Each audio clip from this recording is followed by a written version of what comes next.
गुलामपति आप सोचेंगे सर ये क्या होता है, तो मैं आपको बता दूं कि इससे किस तरह युद्ध लड़ा जाता है। मान लीजिए कि एक दुश्मन सेना हमारे सामने खड़ी है, ये दुश्मन की सेना है, आप इसको फिर से डिलीट अब इसका प्रभाव बढ़ जाता है। लेकिन वहीं मैं आपको एक और इंटरेस्टिंग बात बता दूं कि जस्ट यही इलाका है कोई ईरान वाला, ईरान वाले इलाके में साफवी मतलब जो सुल्तान थे। हेलो दोस्तों, मैं लोकुस। कैसे हैं आप? उम्मीद करते हैं आप शानदार जबरदस्त जिंदाबाद होंगे। आपका स्वागत है मेरे यूट्यूब चैनल लोकुस इंस्पायर इंडिया पे। आप हमसे इस तरह जुड़े रहिए कि हम आपको अच्छे से अच्छा कंटेंट दे सकें। बिल्कुल आपने थंबनेल देखा ही होगा। मैं आज आपको इतिहास की घटना के बारे में बताऊंगा, इतिहास की उस घटना के बारे में बताऊंगा जो भारत के लिए एक अलग ही टर्निंग पॉइंट आ गया था, जिससे भारत पीछे उसके आने से 300 साल तक गुलाम बना रहा। मैं उस शख्सियत की बात कर रहा हूँ जिसका जीवन कभी बराबर नहीं हुआ। नाम है उस व्यक्ति का बाबर। और बाबर का जीवन मैं आपको हकीकत बता रहा हूँ, कभी उसका जीवन बराबर हुआ ही नहीं। आप बोलेंगे सर ऐसा क्यों कह रहे हैं लोकुस भैया, ऐसा क्यों कह रहे हैं? तो मैं आपको उसके बारे में पूरी कहानी बताता हूँ, किस तरह उसके जीवन में इतना भटकाव था कि उसने कभी भी खुशी को, हमें लगता है बात से अंदाजा भी नहीं हुआ होगा कि उसने कभी खुशी को जाना हो, उसके चेहरे पे सही सी मुस्कान हो, सिल्टन और उसकी उदासता भरी जिंदगी से मैं आपको रूबरू कराता हूँ। लेकिन उसकी एक कहते हैं ना कि अगर कोई बड़ा कुछ करके अच्छा जाता है, उसका जीवन कठिन और संघर्षपूर्ण होता है, लेकिन उसके बच्चे उसका लाभ उठाते हैं। ऐसा ही कुछ होता है बाबर के साथ। बाबर उज्बेक का रहने वाला था। उज्बेक का मतलब उज्बेकिस्तान से मैं बात कर रहा हूँ। उज्बेकिस्तान का लोकेशन मैं आपको अभी दिखाऊंगा। आपको कुछ शहरों के नाम मैं बता दे रहा हूँ, जिससे आपको उनके बारे में समझने में, जानने में जानकारी अच्छी हो, ताकि आप समझ पाए कि मैं किन बातों को कैसे बता रहा हूँ। किस तरह उज्बेकिस्तान में बाबर का जन्म होता है, किस तरह वो फरगना का राजा होता है, किस तरह वो समरकंद को अपने अधीन करता है, फिर वहां से वो भगाया जाता है और काबुल आता है अफगानिस्तान, फिर पाकिस्तान होते हुए आज के पाकिस्तान, कलकत्ता भारत ही था। तो आते हुए भारत पे अपने पैर को जमाता है। लेकिन वो जमाने के बाद भी अगर वो मरता है तो उसकी खबर नहीं, उसको सुकून नहीं मिलता है, उसको खन के फिर दूसरी जगह निकाल के दूसरी जगह डाला जाता है। पावर के बारे में मैं बता रहा हूँ, बिल्कुल आप सही सोच रहे हैं। पावर एक ऐसा इंसान जो जीवन भर भटकता रहा, ना इधर का हुआ ना उधर का हुआ, और मरने के बाद वो इधर का भी नहीं हुआ। मैं आपको ज्यादा नहीं, अब आपको सीधे मुद्दे पे लेके आता हूँ और बाबर के बारे में ऐसी चीजें बताऊंगा जो आपको काफी ज्ञानवर्धन में भी काम देगा। उसके साथ साथ आपको अच्छी से अच्छी जानकारी मिल सकेगी कि किस तरह हमारे यहाँ मुगलों का शासनकाल चालू हुआ और किस तरह हमारे भारत पे उन्होंने कब्जा किया। कब्जा करने के बाद क्या कारण रहा कि उन्होंने लगभग 250 से 300 साल तक उन्होंने हमारे यहाँ राज किया। मुगलों का भारत में किस तरह आना हुआ, इस बात को हम जल्दी शुरू करने जी हम ज्यादा देर नहीं करते हैं, बस आपको हम सीधे लिए चलते हैं अपने बोल पे। आपको वो सारी लोकेशन बताते हैं कि कैसे बाबर उज्बेकिस्तान से निकल के भारत आया, क्या कारण थे, क्या माहौल था उस समय का, क्या कंडीशन था, उस सब के बारे में। जी हाँ, जैसा आप बोल पे फोकस करिए तो आपको हमारा प्यारा भारत दिखा होगा। प्यारा भारत के बगल देश पाकिस्तान है, पाकिस्तान से सटा हुआ बॉर्डर है अफगानिस्तान का, और अफगानिस्तान से देखेंगे तो ऊपर की तरफ आपको उज्बेकिस्तान नजर आएगा। इनमें से हम कुछ शहरों को आपको गिना दे रहे हैं ताकि आपको एक समझने में आगे फायदा मिल सके। जो मैं बातें बताना चाहूँ तो आप अच्छे से समझ सकें। आप शहरों को ध्यान देखिए, फरगना, उज्बेकिस्तान में समरकंद, उसके बाद नीचे अफगानिस्तान में काबुल, कांधार, हेरात, हेरात लगभग खुरासान वाला एरिया, हेरात। उसके बाद पाकिस्तान के एरिया तो हम आप जान ही रहे हैं। फिर यहाँ पर हम आपको बता दें कि पंजाब एरिया, यहाँ आपको पंजाब एरिया के साथ साथ आपको हम बता दें धीरा, धीरा स्थान इधर आसपास था, फिगर नदी के आसपास, जो आपको इसलिए बता दे रहा हूँ पहले ताकि आपको अच्छे से समझ में। अब हम बात शुरू करते हैं कि बाबर के बारे में। बाबर मात्र 11 साल का था। आपको जानकर यह बेहद आश्चर्य होगा, 11 साल के उम्र में ही उसने गद्दी की कमा लिया था। और मैं आपको बता दूं कि बाबर 1454 ईस्वी का फरगना, ये जो छोटा सा शहर है, इस फरगना का वह राजा बनता है। फरगना का राजा बनने के बाद मैं आपको उस समय यहाँ पे हालात बता देता हूँ। जब वह फरगना का राजा बनता है तो समरकंद में तैमूर वंश के शासन होता है और उनके बीच आपस में ही मुकाव वाद विवाद हो जाता है, जिसका फायदा यहाँ पे कुछ विवेक सरदार होते हैं जो अपने आप को शक्तिशाली समय के साथ कर लेते हैं और उनका टारगेट होता है समरकंद को अपने हिस्से में हड़पना। इधर बीच बाबर सोचता है कि हम अपने समरकंद को अपने हिस्से में ला दें, समरकंद पे हम राज करें। अब बाबर ने 2 बार ऐसी कोशिश की और 2 बार समरकंद को अपने अधीन, लेकिन बाबर का उसके अपने अधीन करना समरकंद या ज्यादा अस्थायी नहीं रहा, क्योंकि उज्बेक जो सरदार हुए वो काफी प्रभावशाली थे, उनके पास अच्छी नीति थी, जिसके कारण उन्होंने बाबर को खदेड़ दिया। बाबर जो उज्बेक सरदार थे, इनके इनसे इनके सामने नहीं दिख सका। और बात कर रहा हूँ उज्बेक सरदार, एक उज्बेक सरदार में सबसे महत्वपूर्ण आदमी था जिसका नाम था शौनी खान। उज्बेक सरदारों में शौनी खान उसका नाम था।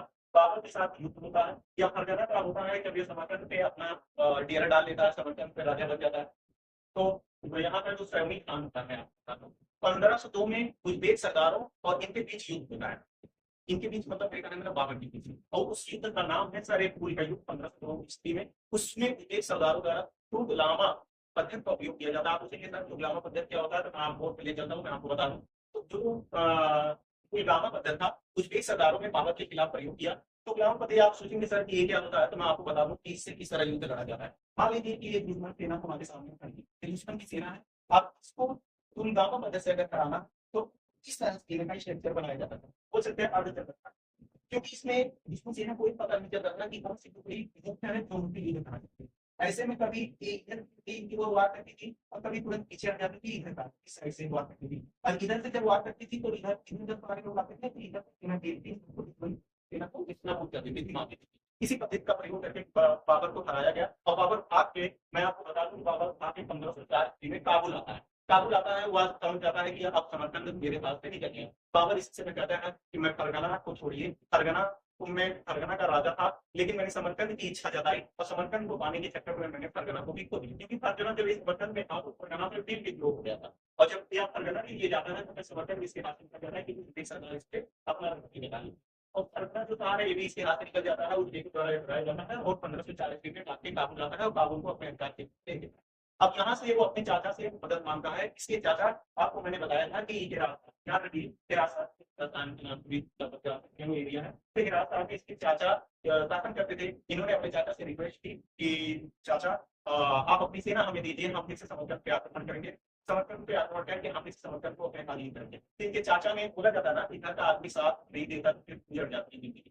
इनके साथ कुछ ऐसा ही हुआ, इनके चाचा ने इनको मना कर दिया, और इधर बुजुर्गों का हौसला इतना बुलंद हो गया कि उज्बेक सरदार की सौम्य चीजों का या उज्बेकिस्तान को मतलब छोड़ते हुए, मतलब जीतते हुए अपने अंदर अधीन करते हुए जब शहर आया हेरा, और इसी सोमे खान ने हेरात पहुंचकर इसके चाचा को भी पूजा द्वारा रोक डाला, इसके चाचा को परास्त कर दिया। इसके चाचा के बीच युद्ध हुआ जिसमें इसके चाचा मारे जाते हैं और सोमे खान फिर से विजय होता है। अब इसका प्रभाव बढ़ जाता है, लेकिन वहीं मैं आपको एक और इंटरेस्टिंग बात बता दूं कि जस्ट यही इलाका है तो ईरान वाला, ईरान वाले इलाके में साफवी जो सुल्तान थे, साफवी वंश स्थापित था, वहां के शासक बहुत ही पावरफुल थे, मैं बोल सकता हूँ। और चूंकि इसमें हिरात और ईरान के बॉर्डर पास पास लगते थे, तो यहाँ के जो साफवी सुल्तान थे, यहाँ पर अपना इसको हिरात क्षेत्र पे अपना आधिपत्य जताते थे कि ये क्षेत्र मेरा। तो इस विवाद के कारण अब ये जो सरदार सलीम खान था और इनके बीच में, मतलब सुल्तान के बीच में एक जंग सी नौबत आ जाती है, और ज्यादा टाइम नहीं होता, फिर एक जंग की शुरुआत हो जाती है। और वही मैं बता दूं कि जब मतलब जब की शुरुआत होती है, तब इन्होंने काबुल को, मतलब काबुल में बैठा था, आप समझ रहे हैं, बाबर काबुल के लिए बैठा था। इन्होंने क्या किया कि इनके साथ जो उनको किसके साथ काबुल सुल्तान जो ईरान के सैयद सुल्तान है, इनके साथ मिलकर बाबर बाबर और सैयद सुल्तान मिलकर इसको हरा देते हैं, सभी खान की हत्या कर देते हैं।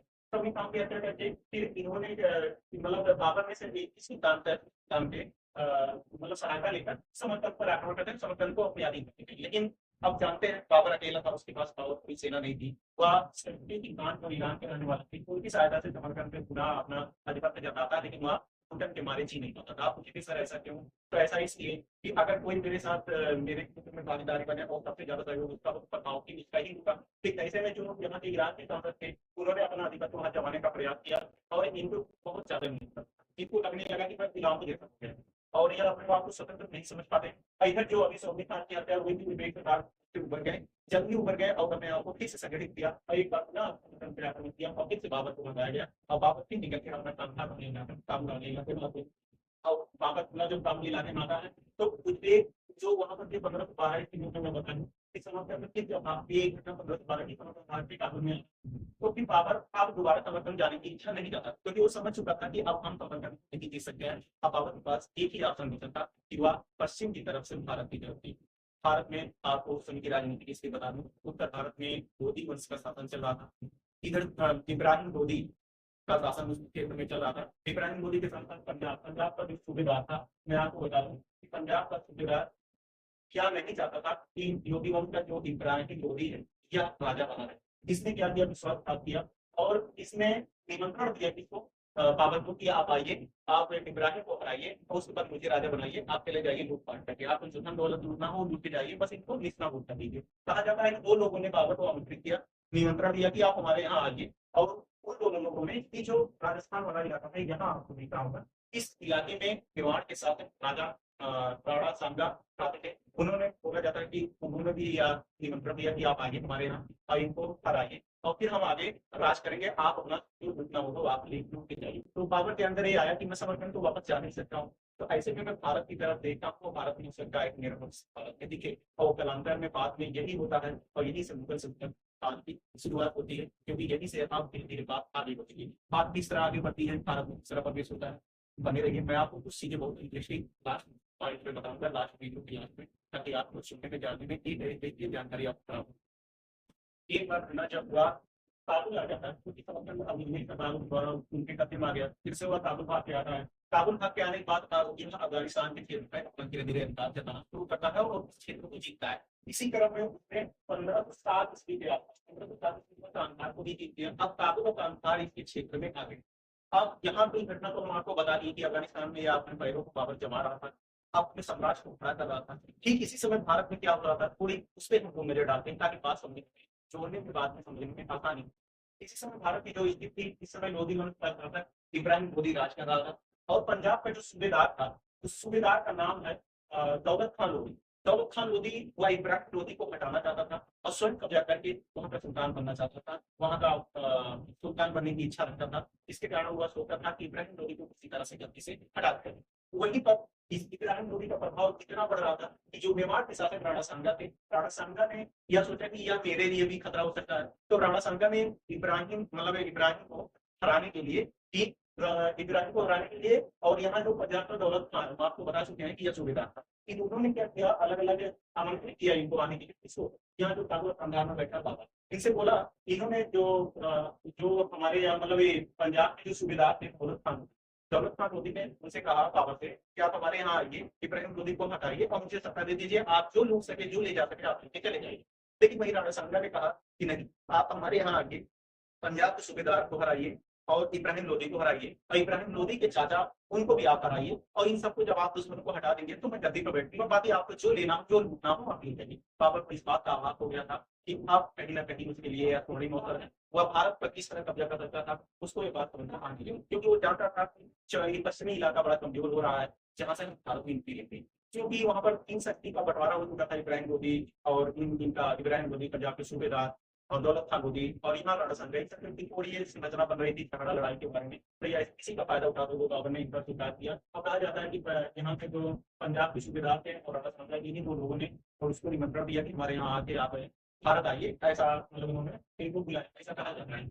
इतिहास की घटना किताबों की जानकारी मिलती है, हम आपको ये बता रहे हैं। उसके बाद अब हम आपको ये बता रहे हैं किस तरह जब ये बात इन दोनों लोगों ने यहाँ पर पहुंचाई, तो यह जो बाबर है यहाँ पर भारत में आने के लिए तैयार था। इसने क्या किया, इसने यह किया कि 1525 ईस्वी में, मतलब सॉरी 1524 ईस्वी में पहले इसने इब्राहिम लोधी को हराने का प्रयास किया, लेकिन हरा नहीं पाया। और ऐसे में क्या हुआ, तो आप फिर दौलत खान के साथ युद्ध में गया था, लेकिन हराना नहीं पाया। तो उसके बाद इसने क्या किया, 1525 ईस्वी में कुछ इलाकों पे अपना प्रभाव छोड़ दिया। फिर इसने क्या है, दौलत खान को ही निपटा दिया। 1525 ईस्वी में दौलत खान को हरा दिया। दौलत खान कौन था, पंजाब का ये था सूबेदार। अब दौलत खान को अगर निपटा दिया तो इसका मतलब ये है कि अब इसका क्षेत्र बढ़ के यहाँ तक आ गया, पंजाब तक लगभग यह भारत में आ ही चुका था। उसके बाद अब यहाँ से मेन टर्निंग पॉइंट शुरू होती है कि जो पहला युद्ध होता है, जो निर्णायक युद्ध होता है, वह हम आपको बताने जा रहे हैं। लेकिन उससे पहले हम दो बातें बता दें कि इसने भारत में एंट्री लेने से पहले भारत के आसपास दो तीन क्षेत्रों को और अपने अंदर अधीन में ले लिया, जिसमें से बाजार और दीरा दीरा जो झेलम नदी के आसपास क्षेत्र था, उस पर इन्होंने कब्जा कर लिया। अब इसका अधिपत्य, अब इसके लिए गेट खुल गया, दरवाजा खुल गया भारत में एंट्री करने के लिए। ऐसे में क्या होता है कि अब 1526, चूंकि यहाँ पे इसको निपटा दिया पंजाब के साथ, पहलवा सोच रहा था कि ये आएगा, ये हमको राती दे देगा, लूट पाट के चल जाएगा, लेकिन वो नहीं समझ रहा है बाबर अपने घर से भगाया गया, ठिकाना मिलेगा ही मिलेगा। तो इस बात को कोई थाम नहीं पाया। बाबर ने यहाँ पर इसको निपटाया, राणा सांगा तो उनसे बचे ही थे। तो अभी बाद में देखिएगा राणा सांगा से भी युद्ध होगा और बाबर इतना चला था, राणा सांगा भी निपटान देगा। तो लोधी वंश के लोधी से पुनः यहाँ पर जब इसने बाजार और दीरा को जीता, उसके बाद इन्होंने पानीपत का युद्ध शुरू होता है। और पानीपत का युद्ध मतलब 21 अप्रैल 1526 को शुरू होता है बाबर और इब्राहिम, क्योंकि और शक्तियां बची ही नहीं थी, इब्राहिम लोधी शासन कर रहा था। तो इब्राहिम लोधी के बीच होता है बाबर और इब्राहिम लोधी। अब मैं बता दूं, पानीपत का यही पहला युद्ध है जिसमें उसका बेटा हुमायूं शामिल था। और इसी पानीपत के युद्ध में मैं बता दूं कि तोपों का प्रयोग किया गया, तो गुलामा पत्थर का प्रयोग किया गया, उस्मानी पत्थर का प्रयोग किया गया, तोपों का प्रयोग किया गया। मतलब उस प्रदेश से किस मान लीजिए उस्मानी पत्थर आप नहीं समझ पा रहे हैं, फिर इस तरह मान लीजिए यहाँ यहाँ यहाँ सैनिक खड़े हैं, बीच में क्या होता है कि दो तरह की टुकड़ियों के बीच में तोप किया जाता था। तो इन्होंने तोपों का प्रयोग इस युद्ध में किया, और इस युद्ध में करने के बाद उधर से विपरीत साइड में इब्राहिम लोधी के साथ विक्रमजीत थे, जो ग्वालियर के राजा।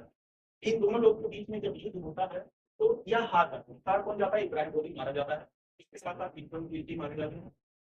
फिर अब ऐसे में उनके लिए रास्ता खुल गया, क्योंकि अब उनको कोई हराने वाला है।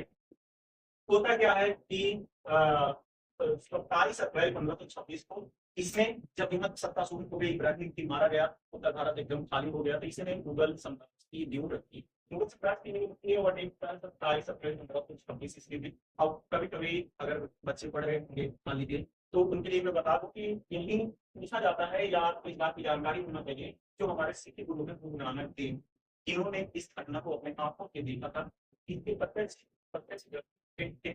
उसके बाद मैं बता दूं कि इसने इस युद्ध के बाद बाबर ने यह बात कही कि काबुल की गरीबी अब नहीं रहेगी, क्योंकि भारत में इतना खजाना पड़ा था, भारत इतना समृद्ध था कि काबुल की गरीबी अब नहीं लगेगी। अब यहाँ से या फिर जब ये जीता है तो गुस्सा में या बख्तियार कादिर और निजामुद्दीन औलिया के दरगाह पे भी जाता है, माथा टेकता है, फिर वहां तो वह वापस आता है, अपने साम्राज्य को बढ़ाने का प्रयास करता है। और इसी समय यहाँ पे राणा सांगा, यही राणा सांगा। अब इन्होंने कहा भाई आपने इन्हें तो निपटा दिया, पंजाब वाले को पहले ही दोनों खान को निपटा दिया, अभी क्या है कि रास्ता साफ है, आप मुझे यहाँ का साम्राज्य दीजिए और आप वापस चले जाइए।